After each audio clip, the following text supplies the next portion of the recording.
नमस्कार, मैं हूं करिश्मा श्रीवास्तव और आप देख रहे हैं INS न्यूज प्लस। खबरों की शुरुआत करें उससे पहले एक नजर हेडलाइंस पर। सरकार और किसानों के बीच 11वें दौर की बातचीत भी बेनतीजा हुई खत्म। लंच के बाद से ही मीटिंग में नहीं आए मंत्री। सरकार ने कहा जो प्रस्ताव दिए हैं उस पर बात करनी है तो करो, उसके अलावा कोई बात नहीं होगी। सोशल मीडिया पर नीतीश सरकार के खिलाफ लिखना पड़ेगा भारी। मंत्री, सांसद, विधायक, अधिकारी और कर्मचारी के साथ किसी दूसरे व्यक्ति के खिलाफ अनाप शनाप टिप्पणी पर होगी कानूनी कार्रवाई। भजन गायक नरेंद्र चंचल का 80 साल की उम्र में हुआ निधन। पिछले कई महीनों से चल रहा था इलाज। अनूप जलोटा, मधुर भंडारकर समेत कई हस्तियों ने दी श्रद्धांजलि। दिल्ली के बॉर्डर्स पर किसानों का आंदोलन लगातार जारी है। सरकार और किसानों के बीच कई दौर की वार्ता भी हो चुकी है और शुक्रवार को एक बार फिर से किसान और सरकार के बीच 11वें दौर की बातचीत हुई, लेकिन एक बार फिर ये बातचीत बेनतीजा रही और लंच के बाद किसान इंतजार करते रहे, लेकिन मंत्रीगण वापस नहीं आए मीटिंग में बातचीत करने के लिए।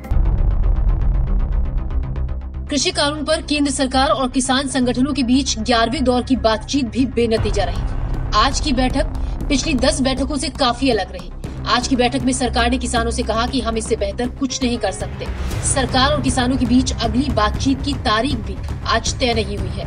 किसान नेताओं के मुताबिक किसान नेता लंच ब्रेक के बाद मंत्रियों का इंतजार करते रहे, लेकिन कोई नहीं आया। 4 घंटे के इंतजार के बाद मंत्री जी आए और कहा कि इससे बेहतर विकल्प हम नहीं दे सकते। मीटिंग आज जो चली, जब शुरू होगी मीटिंग 15-20 मिनट चली। उस लंच से पहले सिर्फ 15 से 20 मिनट चली। उसके बाद मंत्री उठ के चले गए। लंच हुआ, लंच के बाद हम जाके मीटिंग में बैठ गए। मंत्री जी 3-4 घंटे मीटिंग में नहीं आए। अब आन के ये बोल के चले गए भी ये जो प्रस्ताव दिए हैं उन पे बात करनी है तो कीजिए, उसके अलावा कोई बात नहीं होगी। और लंच के बाद कितने समय तक मीटिंग चली? मीटिंग हुई नहीं। अब आए 5 मिनट आए। 5 मिनट के बाद यही गए, बोल के चले गए भी मीटिंग जो है, जो प्रस्ताव दिए उन पर जो को बात करनी है करें, उनके अलावा कोई बात नहीं। अच्छा, ये लंच लगभग कब तक हुआ था? 2:30 बजे करीब हुआ था? 2 बजे के करीब लंच हुआ था। अच्छा, उससे पहले जो 15-20 मिनट बात हुई वही हुई। कहने मतलब करीब केवल आधे घंटे ही बात हो पाई। किसान नेता शिव कुमार कक्का ने कहा कि लंच ब्रेक से पहले किसान नेताओं ने कृषि कानूनों को वापस लेने की मांग रखी। सरकार ने कहा कि वो संशोधन के लिए तैयार है। मंत्रियों ने किसान नेताओं से प्रस्ताव पर विचार करने के लिए कहा, तो किसान नेताओं ने सरकार से उनके प्रस्ताव पर विचार करने के लिए कहा। इसके बाद मंत्री बैठक छोड़कर चले गए।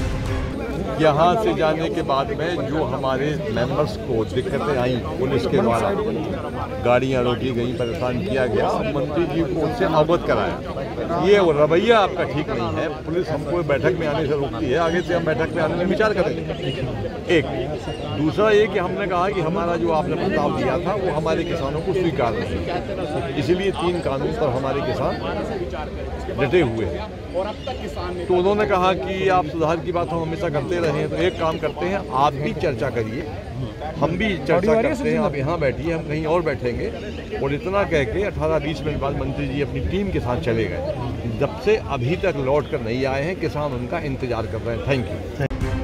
बहरहाल आज की मीटिंग में जिस तरीके का रुख सरकार का रहा, उससे लग रहा है कि अब बात बनने की बजाय बिगड़ेगी और इसके बाद किसानों का सरकार के इस रुख पर क्या फैसला होगा, अब सभी की नजरें इस बात पर लगी हैं। किसानों और सरकार के बीच फिर गतिरोध उत्पन्न हो गया है और आज 11वें दौर की मीटिंग बेनतीजा रही।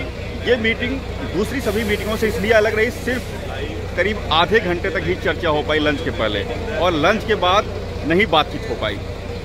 सरकार ने 2 टूक कह दिया कि हमारे पास जो अब तक का सबसे अच्छा प्रपोजल था वो हमने आपको दे दिया। हमने कह दिया कि 1.5 साल तक हम कानून को होल्ड पर रख सकते हैं और इस दौरान हम विचार विमर्श करते रहेंगे, लेकिन आपने उसको नहीं माना। अगर आपके पास कोई इससे अच्छा प्रपोजल हो वो आप हमको उपलब्ध कराइए, आप खुद सोच विचार लीजिए और इसके बाद हमें बताइए। यह कह करके तीनों मंत्री चले गए और लंच के बाद फिर किसानों के साथ 5 मिनट की बातचीत हुई। कुल मिला के अगर देखें तो लंच के पहले करीब वो 20 से 25 मिनट की बातचीत हुई और लंच के बाद 10 से 5 मिनट की बातचीत हुई। तो ये बैठक, इस बार की जो बैठक थी वो 1 घंटे से भी कम समय की रही और किसान नेताओं ने कहा कि हमें 3 कानूनों की वापसी चाहिए, हम उससे कम पे हम सहमत नहीं होंगे। सरकार ने कहा कि हम कानून वापस नहीं लेंगे, लेकिन कानूनों को होल्ड पे जरूर रख सकते हैं। तो ये 11वें दौर की बैठक पूरी तरीके से बेनतीजा रही। पिछली बैठक कुछ हद तक सकारात्मक रही थी और ये उम्मीद की जा रही थी कि इस बैठक से हो सकता है हल निकल जाए, लेकिन आज की बैठक में सरकार ने कड़ा स्टैंड लिया और सरकार ने कहा कि हमारे पास जो अब तक का सबसे अच्छा ऑफर था वो हम आपको दे चुके हैं। अगर आपको वो मानना है तो आप मान सकते हैं और अगर नहीं मानना है तो आप दूसरा ऑफर ला सकते हैं, अगर कोई आपकी नज़र में कोई बेहतर ऑफर हो। तो कुल मिलाकर के ये 11वें दौर की बैठक बेनतीजा रही और आज कोई डेट नहीं आई है अगली बैठक कब होगी। एक प्रकार से सरकार और किसानों के बीच बातचीत फिलहाल पटरी से उतर चुकी है। अब नई डेट कब आएगी ये देखने वाली बात होगी। ब्यूरो रिपोर्ट, खबर IN। 26 जनवरी यानी कि गणतंत्र दिवस के मौके पर किसान अपनी ट्रैक्टर रैली निकालने के फैसले पर अड़े हुए। इसी को देखते हुए उन्होंने अपनी तैयारियां भी तेज कर दी हैं। देश के अलग अलग राज्यों से किसान ट्रैक्टर ट्रॉली के साथ दिल्ली के बॉर्डर्स पर इकट्ठा हो रहे हैं और ये कतार दिन प्रतिदिन बढ़ती ही जा रही है। वहीं दूसरी ओर दिल्ली पुलिस ने भी अपनी तैयारियां तेज कर दी हैं ताकि गणतंत्र दिवस के दिन पर गणतंत्र दिवस के समारोह में कोई भी बाधा ना आ सके। राजधानी दिल्ली में सरकार के नए कृषि कानूनों को लेकर किसानों का विरोध प्रदर्शन करीब 2 महीने से जारी है। वहीं 26 जनवरी को दिल्ली में ट्रैक्टर मार्च करने को लेकर किसान अपनी बात पर अड़े हुए हैं। किसान गणतंत्र दिवस पर होने वाली अपनी ट्रैक्टर रैली को सफल बनाने में कोई कसर नहीं छोड़ रहे।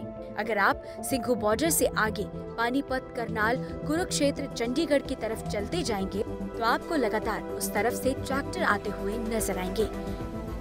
कहीं हरियाणा, पंजाब की तरफ से चले किसान खुद ट्रैक्टर पर सवार होकर सिंघू बॉर्डर की तरफ आ रहे हैं तो कहीं 2-2 ट्रैक्टरों को ट्रॉली पर रखकर लाया जा रहा है। आपको ये भी बता दें कि दिल्ली पुलिस ने इसकी इजाजत नहीं दी है। गुरुवार को पुलिस और किसानों में हुई बैठक बेनतीजा रही। किसान दिल्ली के रिंग रोड पर रैली निकालने पर अड़े हुए हैं। पुलिस किसानों को KMP एक्सप्रेसवे पर रैली निकालने के लिए कह रही है, जिसके लिए किसान तैयार नहीं है। ऐसे में आज फिर से बैठक होगी। यूपी, पंजाब, हरियाणा, राजस्थान और अन्य राज्यों से सैकड़ों ट्रैक्टरों के साथ किसान दिल्ली के सिंघू बॉर्डर, टिकरी बॉर्डर और गाजीपुर बॉर्डर पर पहुंच चुके हैं और ये सिलसिला अभी भी जारी है। तीनों कृषि कानूनों के विरोध में लगातार ठंड में प्रदर्शन कर रहे किसानों का गुस्सा अब बढ़ता जा रहा है। 10 दौर की बातचीत के बाद अब तक इसका कोई समाधान नहीं निकला है। ब्यूरो रिपोर्ट, खबर IN। अगर आप बिहार के रहने वाले हैं तो ये खबर आपके लिए है। जी हाँ, आपने सही सुना है। दरअसल अगर आप बिहार में रहते हैं और आप सोशल मीडिया पर बिहार के किसी भी अधिकारी, किसी भी मंत्री, सरकारी अधिकारी के खिलाफ कुछ भी सोशल मीडिया पर पोस्ट करते हैं तो वो आपके लिए उल्टा पड़ सकता है। देखिए पूरी रिपोर्ट और जानिए क्या है ये पूरा मामला।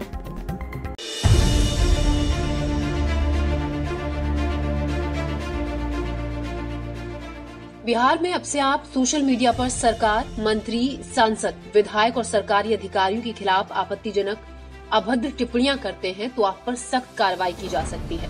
बिहार पुलिस द्वारा जारी एक पत्र में ये कहा गया है कि ऐसी टिप्पणियां करने वालों पर सख्त कार्रवाई की जाएगी। आर्थिक अपराध इकाई की अपर पुलिस महानिदेशक नयर हसनैन खान ने सरकार के सभी प्रधान सचिव और सचिव को एक पत्र लिखकर कहा है, ऐसी सूचना प्रकाश में आ रही कि व्यक्तियों, संगठनों द्वारा सोशल मीडिया के माध्यम से सरकार, मंत्रियों, सांसद, विधायक और सरकारी अधिकारियों के संबंध में आपत्तिजनक टिप्पणियां की जाती है। ये कानून के खिलाफ है और साइबर अपराध की श्रेणी में आता है। गौरतलब है कि मुख्यमंत्री नीतीश कुमार सोशल मीडिया पर ऐसी टिप्पणियों पर अक्सर नाराजगी जताते रहे हैं। अब इस आदेश के बाद सियासत शुरू हो गई है। विधानसभा में विपक्षी नेता तेजस्वी यादव ने अपने आधिकारिक ट्विटर हैंडल से ट्वीट कर मुख्यमंत्री नीतीश कुमार को चुनौती देते हुए लिखा, 60 घोटालों के सृजनकर्ता नीतीश कुमार भ्रष्टाचार के भीष्म पितामह, अनैतिक और अवैध सरकार के कमजोर मुखिया है। बिहार पुलिस शराब बेचती है, अपराधियों को बचाती है। मुख्यमंत्री को मैं चुनौती देता हूं, अब करो इस आदेश के तहत मुझे गिरफ्तार। ब्यूरो रिपोर्ट, खबर IN। प्रधानमंत्री नरेंद्र मोदी ने शुक्रवार को अपने संसदीय क्षेत्र बनारस में कोविड के लाभार्थियों और स्वास्थ्य कर्मियों से उनके वैक्सीनेशन का अनुभव साझा किया है। प्रधानमंत्री नरेंद्र मोदी ने वीडियो कॉन्फ्रेंसिंग के जरिए इन सभी लोगों से संवाद किया है और साथ ही पीएम मोदी ने यह कहा कि 2021 की शुरुआत काफी बड़े और शुभ संकल्पों से हुई है। देश भर में कोरोना के खात्मे के लिए टीकाकरण अभियान तेजी से चल रहा है। एक ओर टीकाकरण अभियान चल रहा है तो दूसरी ओर वाराणसी के लाभार्थियों और टीकाकरण करने वाले कर्मियों से प्रधानमंत्री नरेंद्र मोदी ने खुद संवाद किया। खुद को काशी का सेवक बताते हुए पीएम मोदी ने वीडियो कॉन्फ्रेंसिंग के जरिए 16 जनवरी से शुरू हुए अभियान पर फीडबैक भी लिया। इस दौरान पीएम मोदी ने कहा कि आज विश्व का सबसे बड़ा टीकाकरण अभियान हमारे देश में चल रहा है। 2 made in India vaccine Bharat में तैयार हुई हैं। इस मामले में भारत न सिर्फ पूरी तरह से आत्मनिर्भर है बल्कि कई देशों की मदद भी कर रहा है। साथियों, साल 2021 की शुरुआत बहुत ही शुभ संकल्पों से हुई है। और काशी के बारे में तो कहते हैं कि काशी के स्पर्श से ही शुभता सिद्ध में सिद्धि के अंदर ही बदल जाती है। इसी सिद्धि का परिणाम है कि आज दुनिया का सबसे बड़ा वैक्सीनेशन प्रोग्राम हमारे देश में चल रहा है और इसके पहले 2 चरणों में 30 करोड़ देशवासियों को टीका लगाया जा रहा है। आज देश में ऐसा माहौल है, ऐसी इच्छा शक्ति है कि देश खुद अपनी वैक्सीन बना रहा है। वो भी एक नहीं, 2 मेड इन इंडिया वैक्सीन। आज देश की तैयारी ऐसी है कि देश के कोने कोने तक वैक्सीन तेजी से पहुंच रही है और आज दुनिया की इस सबसे बड़ी जरूरत को लेकर भारत पूरी तरह से आत्मनिर्भर है। इसके साथ ही प्रधानमंत्री ने कहा कि किसी भी वैक्सीन को बनाने के पीछे हमारे वैज्ञानिकों की कड़ी मेहनत होती है। इसमें वैज्ञानिक प्रक्रिया होती है। वैक्सीन के बारे में निर्णय करना राजनीतिक नहीं होता। हमने तय किया था कि जैसा वैज्ञानिक कहेंगे वैसा ही हम करेंगे। कोई भी वैक्सीन बनाने के पीछे हमारे वैज्ञानिकों की कड़ी मेहनत होती है और इसकी एक पूरी वैज्ञानिक प्रक्रिया होती है। और आपने सुना होगा, शुरू में मुझ पर बड़ा प्रेशर आता था, वैक्सीन जल्दी क्यों नहीं आती है, वैक्सीन कब लगाओगे, वैक्सीन जांच के। अब राजनीति में तो इधर की भी बात होती है, उधर की भी बात होती है। तो मैं एक ही जवाब देता था कि भाई वैज्ञानिक जो कहेंगे वही हम तो करेंगे। ये हम पॉलिटिकल लोगों का काम नहीं है कि हम तय करें। और जैसे ही हमारे सब वैज्ञानिक और उसकी प्रोसेस सब पूरा होकर के आया तो फिर हमने कहा चलो भाई अब शुरू कहाँ से करें। तो हमने सबसे पहले उन लोगों के लिए सोचा जिनको रोजमर्रा पेशेंट से ही काम पड़ता है। अगर वो सुरक्षित हो जाते हैं, वो सलामत हो जाते हैं तो समाज के बाकी सबकी चिंता हो जाती है। और इतने लंबे समय की कठिन प्रक्रियाएं और वैज्ञानिक जांच पड़ताल के बाद अब जब वैक्सीन आई है तो सबसे पहले मैं सभी स्वास्थ्य जगत से जुड़े लोग जिनको हमने प्रायोरिटी दी है, कुछ लोग मेरे से नाराज भी हो रहे हैं कि साहब हमारे लिए जल्दी शुरू करो, लेकिन मेरा मत है कि सबसे पहले आप लोगों का हो जाए और जितना तेजी से हो जाए उतना चिंता कीजिए और इसको आगे बढ़ाइए। कई चरणों में ये तय किया गया है कि वैक्सीन का कोई बड़ा साइड इफेक्ट नहीं है, तपास किया गया है। इसलिए देशवासी अपने वैज्ञानिक पर, डॉक्टर्स पर भरोसा कर रहे हैं और आप जैसे मेडिकल फैकल्टी के लोग जब कहते हैं तो लोगों को विश्वास होता है। प्रधानमंत्री ने 16 जनवरी को देशव्यापी टीकाकरण अभियान की शुरुआत की थी। टीकाकरण के पहले चरण में 3 करोड़ स्वास्थ्य कर्मियों और अग्रिम मोर्चे पर तैनात कर्मियों को टीका लगाया जाएगा। बता दें, केंद्र और राज्य सरकारें कोरोना वैक्सीन को लेकर हो रहे वहम दूर करने की कोशिश कर रही हैं। ब्यूरो रिपोर्ट, खबर INS। दिल्ली के डाबरी मेट्रो स्टेशन पर CISF के जवानों की मुस्तैदी की वजह से सोमवार को एक व्यक्ति की जान बचाई गई। जब ये वीडियो गृह मंत्री अमित शाह तक पहुंचा तो उन्होंने इस वीडियो को देखकर खुशी जताई है और CISF के इस वीडियो को रीट्वीट करते हुए कहा है कि वो इस जवान से मिलना चाहते हैं।